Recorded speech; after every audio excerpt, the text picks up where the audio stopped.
കെനറ്റിന ministries YouTube ചാനലിലേക്ക് ഏവർക്കും സ്വാഗതം. നമ്മൾ ആൻറ്റി ക്രൈസ്റ്റിൻ്റെ കാര്യങ്ങളാണ് സംസാരിച്ചുകൊണ്ടിരുന്നത്. കഴിഞ്ഞ എപ്പിസോഡിൽ ആൻറ്റി ക്രൈസ്റ്റ് വരുമെന്നും അവൻ്റെ ആൻറ്റി ക്രൈസ്റ്റിൻ്റെ തൃത്വത്തെക്കുറിച്ച് പറഞ്ഞു. മഹാസർപ്പം, രാഷ്ട്രീയ നേതാവ്, മത നേതാവ്, ഇത് മൂന്നും കൂടെ ചേർന്നുള്ള ഒരു തൃത്വത്തെക്കുറിച്ച് പറഞ്ഞു. അവന് വന്നിട്ട് മനുഷ്യരെ തെറ്റിക്കും. അവന് മഹാസർപ്പം പൂർണ്ണ അധികാരം കൊടുക്കും. അവൻ ഭൂമിയിലെ വലിയ രാജാവായി അധികാരം എടുക്കും. ഏകാധിപതിയായി സകല കൺട്രികളെയും ചേർത്ത് അവൻ ഭരിക്കാനായിട്ട് ശ്രമിക്കും. അതിൻ്റെ കാര്യം പറഞ്ഞു.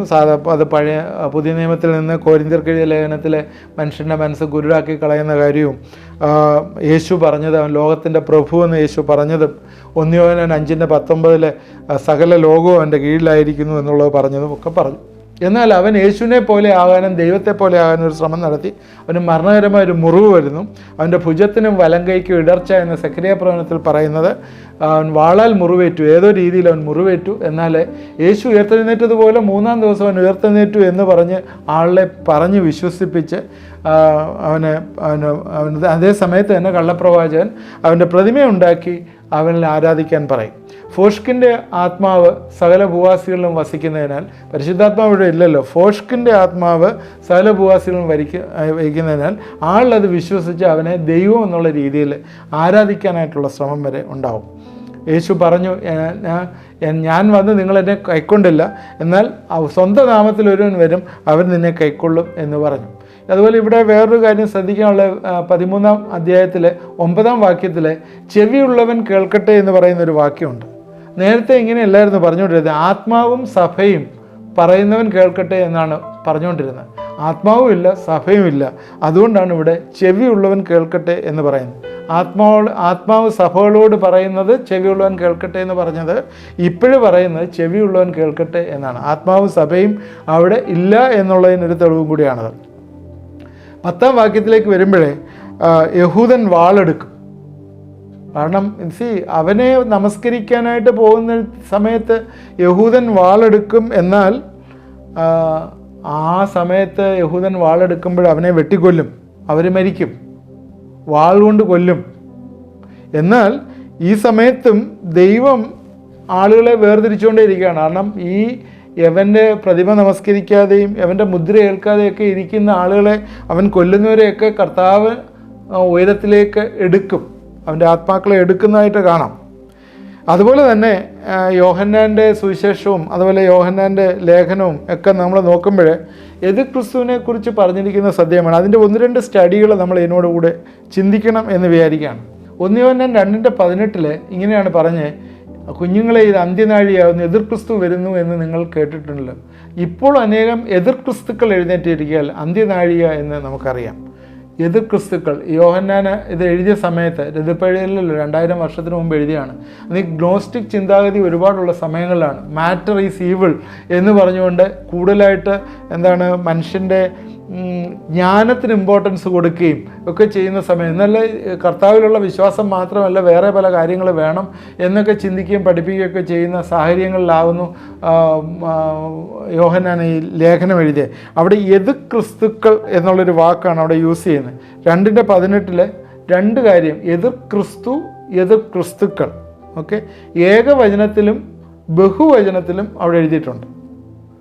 ശ്രദ്ധിച്ചാൽ അറിയാം. 2:18 you have heard the antichrist shall come. Capital ലെറ്ററാണ് ആൻറ്റിക്രൈസ്റ്റ്. അത് ക്രിസ്തു എന്ന് പറയുന്നതാണ്. നമ്മൾ പഠിക്കുമ്പോൾ അത് മനസ്സിലാവും. ഇപ്പോൾ അതിന് താഴെ ബഹുവചനത്തിലും എഴുതിയിട്ടുണ്ട് ക്രിസ്തുക്കൾ എഴുന്നേറ്റിരിക്കാൻ. എഗൻസ്റ്റ്, ആൻറ്റി എന്ന് പറഞ്ഞാൽ എഗൻസ്റ്റ് എന്നാണ്, ഇൻ പ്ലേസ് ഓഫ് എന്നുള്ളൊരു മീനിങ് ആണ് അവിടെ വരുന്നത്.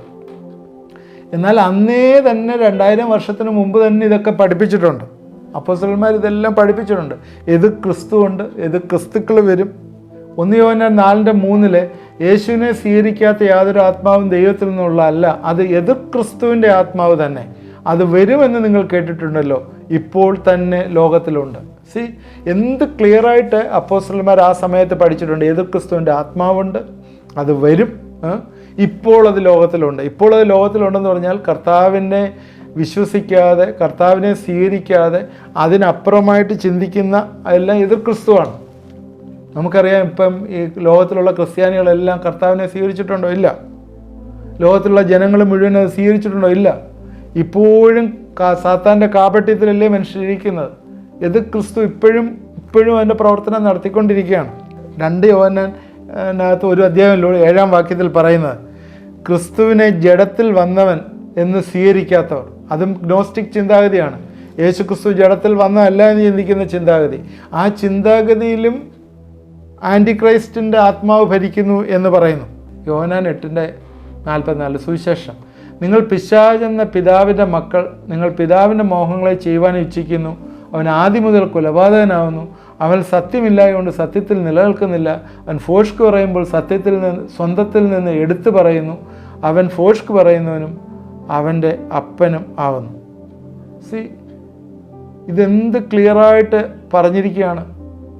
ഞാനോ സത്യം പറയുന്നതോടെ നിങ്ങൾ എന്നെ വിശ്വസിക്കുന്നില്ല. ഇവിടെ യേശുവിനെ നിഷേധിക്കുന്ന ആത്മാവാണ് കാണുന്നത്, യേശുവിനെ നിഷേധിക്കുന്ന ആത്മാവ്. അതുകൊണ്ട് ആളുകൾ ഇന്നും അജ്ഞരാണ് എന്ന് നമ്മൾ മറന്നുപോകരുത്. ആളുകൾ ഇന്നും അജ്ഞരാണ്. എന്നാൽ ദൈവത്തിൻ്റെ വചനം നമുക്ക് തന്നിട്ടുണ്ട്.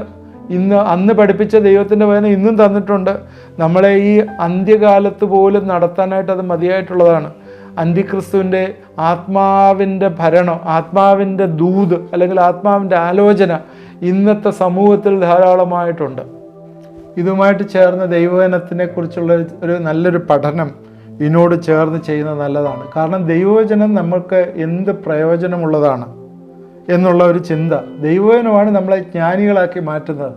അല്ലെങ്കിൽ നമ്മളൊക്കെ ഈ ആൻറ്റിക്രൈസ്റ്റിൻ്റെ ടീച്ചിങ്ങിൻ്റെ പുറകെ പോകും. ഒരുപാട് ടീച്ചിങ്സ് ഉണ്ടെന്ന് വന്നിരിക്കുന്നത്.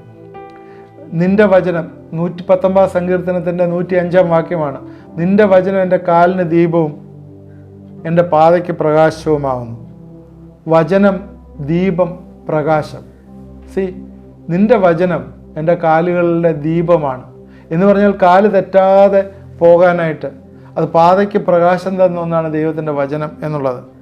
അതേ സങ്കീർത്തനത്തിലെ 119 സങ്കീർത്തനത്തിലെ 130-ാം വാക്യം, നിൻ്റെ വചനങ്ങളുടെ വികാസനം പ്രകാശപ്രദമാക്കുന്നു, അത് അല്പബുദ്ധികളെ ബുദ്ധിമാന്മാരാക്കുന്നു. The entrance of thy word gives light. It gives understanding to the simple. നിങ്ങളുടെ വചനം വികാസനം പ്രകാശപ്രദം. So unfolding of your word gives light. ദൈവത്തിൻ്റെ വചനത്തെ തുറക്കുമ്പോൾ, അതൊന്ന് മെഡിറ്റേറ്റ് ചെയ്യുമ്പോൾ എന്താണ് അത് നമുക്ക്, അത് ദൈവത്തിൻ്റെ വചനം നമ്മളെ പ്രകാശത്തിലേക്ക് എക്സ്പോസ് ചെയ്യുന്നു. അത് ലൈറ്റ് തരികയാണ്. എന്തിനാണ്? നമ്മളെ ജ്ഞാനിയാക്കുന്ന ബുദ്ധിമാന്മാരാക്കുന്ന ദൈവത്തിൻ്റെ വചനമാണ്. നേരത്തെ നമ്മൾ പഠിച്ചാണ് അന്ധകാര യുഗം, 1000 വർഷം. ആ സമയത്ത് ദൈവവചനം പഠിക്കാൻ പാടില്ല. ദൈവവചനം പഠിച്ചു കഴിഞ്ഞാൽ അവരെ കൊന്നുകളയും. അത് പഠിപ്പിക്കാനായിട്ട് അച്ഛന്മാർക്ക് മാത്രം, പ്രീസ്റ്റിന് മാത്രമേ അധികാരമുള്ളൂ. അല്ലാത്തവരാരും പഠിക്കാൻ പാടില്ല. പഠിക്കുന്നവരെ കൊന്നുകളയും. അന്നത്തെ സമയത്തൊന്നും നമുക്ക് ദൈവവചനം നമുക്ക് വായിക്കാനായിട്ട് കിട്ടുകയില്ലായിരുന്നു. അതെന്താണ് അന്നേരം എന്ത് സംഭവിച്ചു? ദൈവവചനം പഠിക്കാൻ പറ്റാത്തതുകൊണ്ട് ഇരുട്ട്, അന്ധകാര യുഗമായിരുന്നു. ജീവിതത്തിലെല്ലാം അന്ധകാരമായിരുന്നു. എന്നാൽ നമ്മളെ സിമ്പിളായിട്ടുള്ള ആളുകളും ദൈവത്തിൻ്റെ വചനം പഠിക്കുമ്പോൾ അവർ ബുദ്ധിയുള്ളവരായി തീരുന്നു എന്നുള്ള ചിന്ത ഈ സമയത്ത് നമുക്ക് വരികയാണ്. കാരണം യോഹന്നാൻ്റെ സുവിശേഷത്തിൽ നമ്മൾ പഠിച്ചത് എന്താണ്? അവിടെ അന്തിക്രിസ്തുക്കളെക്കുറിച്ചുള്ള ഒരു പഠിപ്പിക്കൽ ആ സമയത്തുണ്ടായിരുന്നു. അത് ഇപ്പോഴും അന്തിക്രിസ്തുവിനെ കുറിച്ച് നമ്മൾ പഠിക്കേണ്ട ആവശ്യമാണ്. നമ്മളിപ്പോൾ ചിന്തിക്കുന്ന അന്തിക്രിസ്തു എന്ന് പറഞ്ഞാൽ അന്ത്യകാലത്ത് ലോകത്തിൽ വരുന്ന സാത്താൻ്റെ ഭരണത്തെക്കുറിച്ചുള്ളതാണ് ചിന്തിക്കുന്നത്. എന്നാൽ അതിനു മുമ്പ് തന്നെ, എന്നാ കർത്താവ് വരുന്നതെന്നോ ആൻറ്റിക്രൈസ്റ്റിനെ കൊല്ലുന്നോ എന്നോ നമുക്കറിയത്തില്ല. അതിനു മുമ്പ് തന്നെ അതിനെതിരായിട്ടുള്ള അന്തിക്രിസ്തുക്കൾ ഇവിടെ വന്നിട്ടുണ്ട്. അതുകൊണ്ട് ദൈവത്തിൻ്റെ വചനമാണ് നമുക്ക് ദീപം തരേണ്ടത്. സദൃശവാക്യം 6-ാം അധ്യായത്തിൻ്റെ 21-ാം വാക്യത്തിലെ കൽപ്പന ഒരു ദീപവും ഉപദേശം ഒരു വെളിച്ചവും പ്രബോധത്തിൻ്റെ ശാസനകൾ ജീവൻ്റെ മാർഗവുമാകുന്നു. എന്തോ നല്ലൊരു വാക്യമാണത്. കൽപ്പന ഒരു ദീപവും ഉപദേശം ഒരു വെളിച്ചവും പ്രബോധനത്തിൻ്റെ ശാസനകൾ ജീവൻ്റെ മാർഗവുമാകുന്നു. For the commandment is a lamp, the law is light, and reproves of instruction are the ways of life. കൽപ്പന, ഉപദേശം, പ്രബോധനം. സങ്കീർത്തനം 19:7 അതുപോലെ തന്നെ പറയുന്നുണ്ട്, ദൈവത്തിൻ്റെ കൽപ്പനകൾ തികവുള്ളത്, അത് പ്രാണനെ തണുപ്പിക്കുന്നു, അല്പബുദ്ധിയെ ജ്ഞാനിയാക്കുന്നു. യെശയ്യാപ്രവചനം 55:17 കാണാൻ ദൈവം ആരോടുകൂടാണ് വസിക്കുന്നത്. യെശയ്യാപ്രവചനം 57:15 പറയുന്നത് ഉയർന്നവനും ഉന്നതനും ഉയർന്നിരിക്കുന്നവനും ശാശ്വതവാസിയുമായ പരിശുദ്ധൻ എന്ന നാമമുള്ളവൻ ഇപ്രകാരം അരുളി ചെയ്യുന്നു: ഞാൻ ഉന്നതനും പരിശുദ്ധനുമായി വസിക്കുന്നു, താഴ്മയുള്ളവരുടെ മനസ്സിനും മനസ്താപമുള്ളവരുടെ ഹൃദയത്തിനും ചൈതന്യം വരുത്തുവാൻ മനസ്താപവും മനോവിനയമുള്ളവരോടുകൂടെ വസിക്കുന്നു. ഒരു repentant heart, spirit of humble and contrite heart, അങ്ങനെയുള്ള ഒരാളോട് കൂടി ദൈവം വസിക്കുന്നു. ഹംബിളായിട്ട് ഹൃദയം നുറുങ്ങിയവർക്ക് യഹോവ സമീപസ്ഥനായിട്ടിരിക്കുന്നു. മനസ്താപമുള്ള അനുതാപമുള്ള ഹൃദയത്തോടുകൂടി ദൈവത്തിൻ്റെ സന്നിധിയിൽ വരുമ്പോൾ ദൈവം നമ്മളെ അനുഗ്രഹിക്കുകയും അവനോടുകൂടെ വസിക്കുകയും ചെയ്യുന്നു. ഒരു വാക്യം കൂടെ വായിക്കാം. ഇതൊരു നല്ലൊരു വാക്യമാണ്. ഈ യെശയ്യാപ്രവചനം 66:2. ഇതൊക്കെ നമ്മൾ മെഡിറ്റേറ്റ് ചെയ്യേണ്ട വാക്യമാണ്. എൻ്റെ കൈ ഇതൊക്കെ ഉണ്ടാക്കി, ഇങ്ങനെയാവുന്നു, ഇതൊക്കെയും ഉളവായത് എന്ന് യഹോവ അരുളി ചെയ്യുന്നു. എങ്കിലും അരിഷ്ടനും മനസ്സ് കയറുന്നവനും എൻ്റെ വചനത്തിൽ വിറയ്ക്കുന്നവനുമായ മനുഷ്യനെ ഞാൻ കടാക്ഷിക്കും. എൻ്റെ വചനത്തിൽ വിറയ്ക്കുന്ന മനുഷ്യൻ, ദൈവം ഒരിക്കലും അങ്ങനെ ദൈവത്തിൻ്റെ വചനത്തെ അനുസരിക്കാതെ ദൈവത്തിൻ്റെ വചനത്തെ വിട്ട് കളയാതെ നിൽക്കുന്നവർ ഒരിക്കലും ഉപേക്ഷിക്കുകയില്ല. ദൈവം അവരോട് കൂടെ ഇരിക്കും. ദൈവത്തിൻ്റെ പ്രസൻസ് അവരോട് കൂടെ ഇരിക്കും. അതാണ് ദൈവത്തിൻ്റെ വചനം എത്ര പ്രാധാന്യമുള്ളതാണെന്ന് പറയുന്നത്. ദൈവത്തിൻ്റെ വചനം നമ്മൾ പഠിക്കുന്നതനുസരിച്ച് നമ്മൾ വയോധികന്മാരിൽ വിവേകമുള്ളവരായിത്തീരുന്നു എന്നുള്ള, അല്പബുദ്ധിയെ ജ്ഞാനിയാക്കുന്ന ദൈവത്തിൻ്റെ വചനം ഇവിടെ പറയാണ്, ഞാൻ അവരെ കടാക്ഷിക്കും. ആരെയാണ്? എൻ്റെ വചനത്തിൽ വിറയ്ക്കുന്നവരെ ഞാൻ കടാക്ഷിക്കും. Those who are trembled in my word, those who are poor and contrite in my heart, to this man I will look. ഞാൻ അവനെ എന്നേക്കും കടാക്ഷിക്കും, നോക്കും എന്നുള്ള. ഇവിടെ വീണ്ടും നമ്മൾ ആൻറ്റി ക്രൈസ്റ്റിൻ്റെ ചിന്തയിലേക്ക് നമുക്ക് കടന്നു വരാം.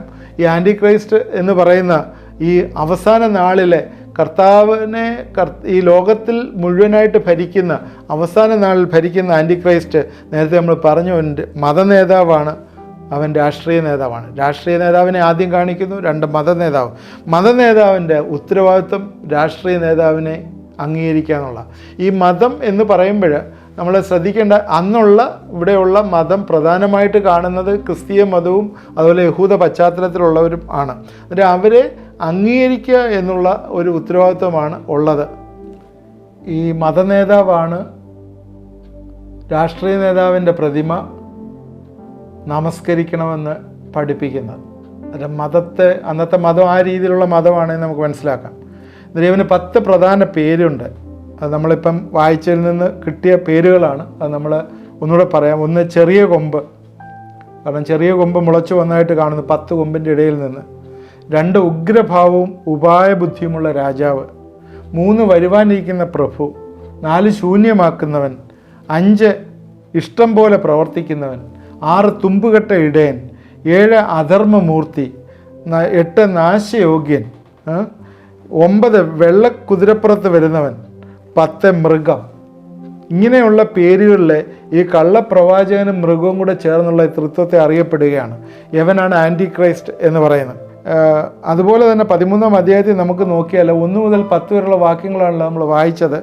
ഈ 1 മുതൽ 10 വരെയുള്ള വാക്യങ്ങളിൽ യവനെക്കുറിച്ച്, അവൻ്റെ ക്യാരക്ടർ 5 കാര്യങ്ങളായിട്ട് പറയുന്നതായിട്ട് ഞാനൊന്ന് ചുരുക്കമായിട്ട് പറയാം. നമ്മളിത് വായിച്ച ഭാഗമാണ്, ഞാൻ ചുരുക്കമായിട്ട് ഒന്നുകൂടെ പറയാം. 1, യവൻ മുറിവേറ്റവനാണ്. 3-ാം വാക്യത്തിൽ വൂണ്ടഡ് എന്ന് പറയുന്നുണ്ട്. മുറിവേറ്റവൻ, അവന് മുറിവേറ്റതുപോലെ കണ്ടു എന്ന് പറയുന്നു. 4-ാം വാക്യത്തിലേക്ക് വരുമ്പോഴേ അവന് ആ മുറിവ് അവൻ കരിഞ്ഞു പുറത്തുപോയി എന്ന് കണ്ടിട്ട് ആളുകൾ മുഴുവൻ വിസ്മയിച്ചു. അവൻ വണ്ടേഡായി എന്ന് പറയുന്നു. വണ്ടേഡ്. പിന്നീട് അവനെ വർഷിപ്പ് ചെയ്യാനായിട്ട് അവൻ്റെ പ്രതിമ ഉണ്ടാക്കിയ കാര്യം പറയുന്നുണ്ട്, അവനെ നമസ്കരിക്കാനായിട്ട്. അത് 4-ാം വാക്യത്തിലാണ് പറഞ്ഞ് മൃഗത്തെ നമസ്കരിച്ചു. അതിനോട് പൊരുവാൻ ആർക്കും കഴിയുമെന്ന് പറഞ്ഞ് മൃഗത്തെയും നമസ്കരിച്ചു. So he's a worshipful, wounded, wanted, worshipful. 5-ാം വാക്യത്തിൽ പറയുന്ന വമ്പും ദൂഷണവും സംസാരിക്കുന്ന വായ, ദാറ്റ് ഈസ് ഹിസ് വേർഡ്സ്. അവൻ്റെ വാക്കുകളെന്ന് പറയുന്നത് വമ്പും ദൂഷണവും സംസാരിക്കുന്ന വായാണ്. 7-ാം വാക്യത്തിൽ വരുമ്പോൾ അവൻ യുദ്ധം ചെയ്യുവാനായിട്ട് ജയിപ്പാനും അധികാരം ലഭിച്ചു. ദാറ്റ് ഈസ് വാർ, യുദ്ധം. ഒരു 5 W ഇതിനകത്ത് പറയാം. വൂണ്ടഡ്, വണ്ടേഡ്, വർഷിപ്പ്, വേർഡ്സ്, വാറ്, ഇങ്ങനെയുള്ള ക്യാരക്ടർ അവനുണ്ടായിരുന്നു എന്ന് നമ്മൾ ചുരുക്കമായിട്ട് പറയും. അന്നേരം നേരത്തെ പറഞ്ഞ പോലെ ഫോഷ്ക്ക് വിശ്വസിക്കുവാനായിട്ട് അവന് ആളുകളെ ഫോഷ്ക്ക് വിശ്വസിക്കുമാറ് അവൻ പ്രവർത്തിച്ചു. കള്ളപ്രവാചകൻ അവൻ്റെ പ്രതിമയുണ്ടാക്കിയിട്ട് എല്ലാവരുടെയും നമസ്കരിക്കാനായിട്ട് പറയും. ഞാൻ ഈ എപ്പിസോഡ് ഇവിടെ എൻഡ് ചെയ്യുകയാണ്. ഇനിയും അവൻ്റെ കുറച്ച് ക്യാരക്ടറോട് എന്നോട് പറയാനുണ്ട്.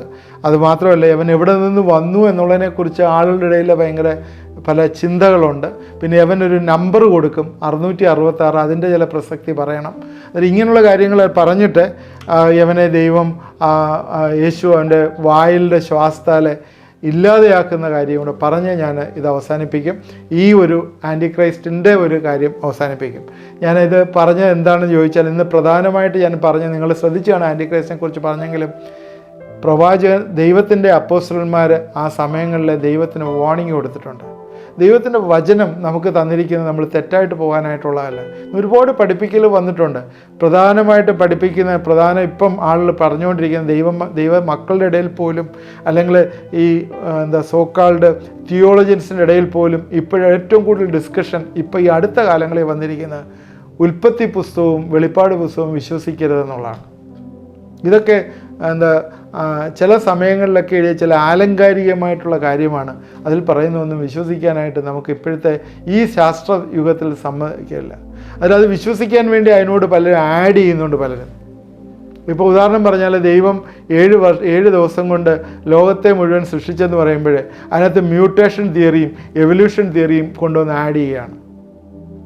ന്യൂ എർത്ത് തിയറി എന്നും പറഞ്ഞൊരു പുതിയൊരു തിയറി വന്നത് ആഡ് ചെയ്യുകയാണ്. ഇതൊക്കെ എന്താ ചെയ്യുന്നത് ചോദിച്ചാൽ, ഇതിനോട് കൂട്ടിച്ചേർക്കുകയും ദൈവം പറഞ്ഞിരിക്കുന്ന ബേസിക്കായിട്ടുള്ള ദൈവവചനത്തിനോട് കർത്താവെ മായം ചേർക്കുകയും ചെയ്യുന്നൊരു കാര്യമാണ്. അതുപോലെ വെളിപ്പാട് പുസ്തകത്തിൽ പറയുന്ന ഒന്നും ഇപ്പോഴും റെലവൻ്റ് അല്ല, നമുക്കിതൊന്നും ആവശ്യമില്ല എന്ന്. എന്നാൽ വെളിപ്പാട് 1:3 പറയുന്ന ഇത് വായിച്ച് കേൾപ്പിക്കുകയും ഇത് അനുസരിക്കുകയും ചെയ്യുന്നവരൊക്കെ ഭാഗ്യവാന്മാരെന്നാണ് പറഞ്ഞിരിക്കുന്നത്. അതൊക്കെ നമ്മൾ മറന്നു കളഞ്ഞിട്ട് ഇതെല്ലാം നമ്മൾ വിട്ടുകളയുന്നു. അവിടെ ദൈവത്തിന് എത്ര പ്രാധാന്യമുള്ളതാണ്. അതിൽ പറയുന്ന ഒന്നും തന്നെ, എൻ്റെ പുസ്തകത്തിൽ നിങ്ങൾക്ക് ആവശ്യമുള്ള എല്ലാ കാര്യങ്ങളും ഉണ്ട്, നിങ്ങൾക്ക് ആവശ്യമുള്ള കാര്യങ്ങളെല്ലാം അതിനകത്തുണ്ട് എന്ന് വീണ്ടും നമ്മുടെ മുമ്പിൽ പറയുകയാണ്. അതുകൊണ്ട് ദൈവത്തിൻ്റെ വചനം നല്ല പ്രാധാന്യമുള്ളതാണെന്ന് അപ്പോസ്തലനായ യോഹന്നാൻ പഠിപ്പിച്ചത് ഇപ്പിത്തരണത്തിൽ ഓർക്കുകയാണ്. അതുകൊണ്ട് ഈ തുമ്പുകെട്ട ഇടയൻ എന്ന് പറയുന്ന, അല്ലെങ്കിൽ ശൂന്യമാക്കുന്നു എന്ന് പറയുന്ന, വരുവാനിരിക്കുന്ന പ്രഭു എന്ന് പറയുന്ന അധർമ്മമൂർത്തി ഇപ്പോഴും പ്രവർത്തിക്കുന്നുണ്ട് എന്ന് നമ്മൾ മറന്നുപോകരുത്. ഓരോ ദിവസവും മനുഷ്യനെ തെറ്റിച്ച് കളയാൻ ഈ അധർമ്മമൂർത്തി പ്രവർത്തിക്കുന്നു. അതുകൊണ്ട് ഈ അധർമ്മമൂർത്തിയുടെ കയ്യിൽ അകപ്പെടാതിരിക്കാൻ കർത്താവിൻ്റെ വചനം നമ്മൾ എടുക്കുകയും, കർത്താവിനെ കോൺട്രൈറ്റ് ഹാർട്ടോടുകൂടി അനുതാപത്തോടുകൂടി അവൻ വരുമ്പോഴേ അവൻ്റെ പ്രസൻസ് അത് നമ്മുടെ ജീവിതത്തിൽ ഉണ്ടാവുകയും, ഈ നേരത്തെ പറഞ്ഞതുപോലെ ദൈവം നമ്മളെ കടാക്ഷിക്കുന്ന ഒരനുഭവം, അവിടെയാണ് അനുഗ്രഹം. ദൈവം നമ്മളെ കടാക്ഷിക്കുന്ന ഒരനുഭവം നമുക്കുണ്ടാവണം. തീർച്ചയായും ഇന്നത്തെ ചിന്ത നമുക്ക് അനുഗ്രഹപ്രദമായി എന്ന് വിചാരിക്കുന്നു.